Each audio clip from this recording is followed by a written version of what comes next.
Good morning, boys and girls. It's Mrs. Conley. It is Tuesday morning. I just want to go over today's agenda with you and part of the lesson. So at this point today, you should be on your second Reading Plus lesson.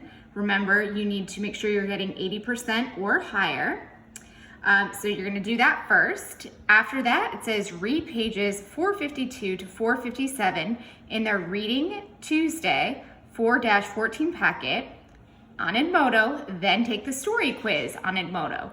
The quiz, that is that 5-question quiz. It is graded, so you really want to take your time and make sure you're using the text. All right, so first thing I'm going to do is I'm going to open this reading attachment, 4-14. Okay, and it says right here, rediscovering our Spanish beginnings. Now, if you notice the genre, it's an informational article from Time for Kids, so it's informational text. That means that it's giving us true facts and information. And we know at this point that informational text includes text features. So you want to pay attention to those extra graphs, headings, bolded highlighted words, pictures, and captions, because those will give you extra information. All right, so the essential question, how can learning about the past help you understand the present? It says, read about the Spanish influence on our nation. All right, I'm gonna read part of the text with you. Okay, so if you look, we have a heading, Spain's stronghold here. There is a picture. We have a couple pictures and a caption. All right. St. Augustine, Florida is the oldest city in the United States. Its history begins with the founding of Florida by the Spanish conquistador Juan Ponce de Leon. In 1493, Ponce de Leon began his career as a member of Christopher Columbus's second expedition. After serving as governor of the Dominican Republic and Puerto Rico, he later set out on his own to find the legendary Fountain of Youth. Instead, his expedition in 1513 led to the discovery of Florida. He claimed the peninsula for Spain. It was named La Florida after a Spanish feast of flowers. Spain's stronghold. Establishing a colony on La Florida was easier said than done. After Ponce de Leon's discovery, 6 more expeditions were made to the Spanish-ruled peninsula. Unfortunately, all attempts to settle there failed. European crops would not take hold in the soil. This meant that settlers would have to depend on supplies from Spain to survive. Explorers also noted the heat, humidity, frequency of tropical storms, dangerous animals, and hostile native tribes as reasons not to settle. Florida was seen as a risk and ignored for many years. Then, in 1564, France successfully established Fort Caroline 35 miles north of where Ponce de Leon had landed. The Spanish king found this unacceptable. A year later, he sent Pedro Menendez de Aviles, an admiral, to colonize and rule Florida. Menendez and his soldiers destroyed the French colony. They founded the Spanish settlement, St. Augustine, on August 28, 1565. And there is a picture. It says Pedro Menendez de Aviles founded St. Augustine. So far, you should notice that this article sounds kind of familiar from the social studies that we talked about earlier this year. All right. St. Augustine became the main northern outpost of the Spanish Empire. It was also the center for Spanish missions in the region. Since it was a target for enemy attack, the settlement was forced to relocate several times over the next 6 years. In addition, poor relations with the native Timucuans made life difficult for early settlers. Before returning to Spain in 1567, Menendez helped to establish 3 forts. His nephew returned to govern Florida until 1589. Before long, the English were becoming a threat to Spanish Florida. After Jamestown was settled in 1607, the English continued to colonize up and down the east coast. The Spanish settlers were also under constant attack from pirates and enemy ships. Finally, money from Spain allowed for the building of a massive stone fortress called the Castillo de San Marcos. This fort remains St. Augustine's most historically significant monument. Okay, and that's a fort that is actually still there today. Okay, now they're giving us this text box with some extra information.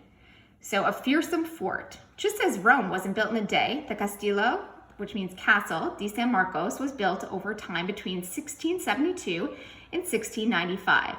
It was the 10th fort built to protect the city of St. Augustine. The previous 9 forts have been made of wood. The Castillo de San Marcos was constructed with a nearly indestructible shell stone or coquina. Its tremendous walls tower 33 feet high and measure 12 feet thick. Enemy fire could not tear down these walls. Okay, so that just gives you a little background on what made the fort so successful this time. All right, learning about the past in the present. St. Augustine has been a part of the United States since 1821 when Florida became a U.S. territory. You can still see permanent signs of the Spanish era in the city. Many streets have Spanish names and some buildings look like they're from colonial times. Today, part of the city is like living archaeology. Visitors can come to St. Augustine to uncover evidence about life in the old days. Many Spanish colonial sites have been restored and the city's museums document its history. Visitors to the colonial Spanish Quarter learn how Spanish settlers lived centuries ago. Much of the information is based on what archaeologists have uncovered, including buttons, beads, dishes, and tools. More than 1 million artifacts have been uncovered since the 1930s. Okay, and then if you stop and check, I just want you to think about this. In what ways is St. Augustine like living archaeology? So think about what way is St. Augustine, what kind of historical information does that give us? All right, and then what's in a name? Do you speak Spanish? You may without even knowing it. Over hundreds of years, many Spanish words have entered the English language. In the US, many place names come from the Spanish language, including California, Nevada, and Los Angeles. Other words that come to us from the Spanish settlers include burrito, cafeteria, canyon, fiesta, mosquito, patio, plaza, rodeo, and tango. Okay, so they're including that information, that extra information, just because we are learning a little bit about how Spain has impacted or influenced some of our culture.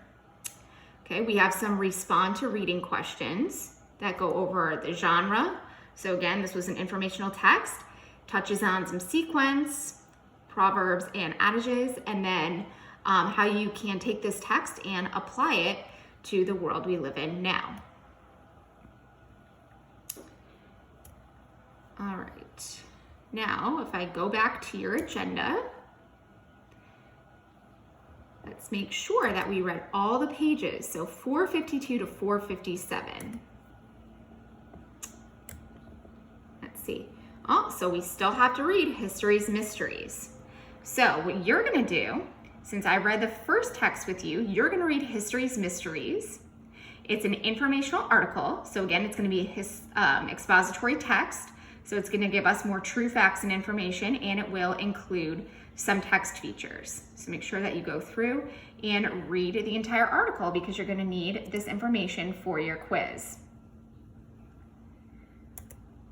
All right, so once you're done reading the next text, you're going to take the quiz. I want you to take the quiz right after because the text is still fresh in your mind, and I want you to make sure that you are going back to it during the quiz.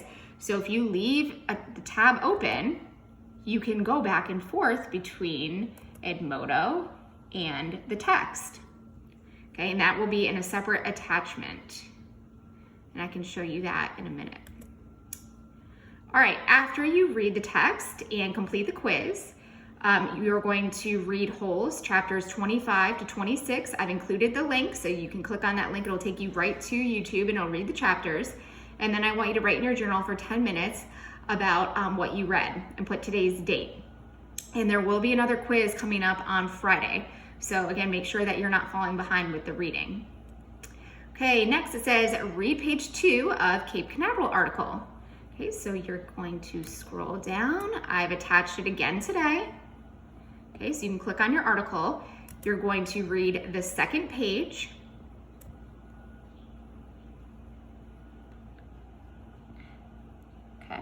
So make sure that you're reading that. If you want, you can take notes while you're reading. That's a good strategy. Or you can highlight, you can underline. That way it'll help you with your quiz later on in the week as well. All right, so if I go back, okay, that is everything that I need to do for today. The biggest thing I think with you guys, what you're missing is the quiz. The quiz is in a separate attachment, so you need to make sure that you complete the quiz. That's what a lot of you guys are forgetting to do. And you need to make sure that you are taking your time.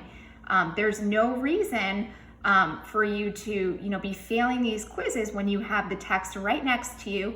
You've got plenty of time. So really, you just want to make sure that you're using your reading strategies. I will be having another Zoom meeting today at 12:45. We're going to be going over the Your Turn boxes that you had to do yesterday. And we're also going to discuss some of the Cape Canaveral article. As a reminder, check your personal messages. Make sure that I have not messaged you about any missing work, any missing quizzes or tests. So just get in the habit, if you haven't already, of checking that every single day. And then just remember, when you finish for the day, go into your reading class and under the agenda, just comment when you finished your work. Okay, so you all have been doing a really great job. I appreciate all the hard work you're putting in at home.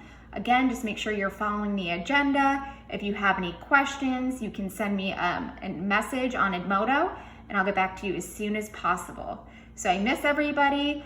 Make sure that you are keeping up with the work, and I will see you on Zoom later today.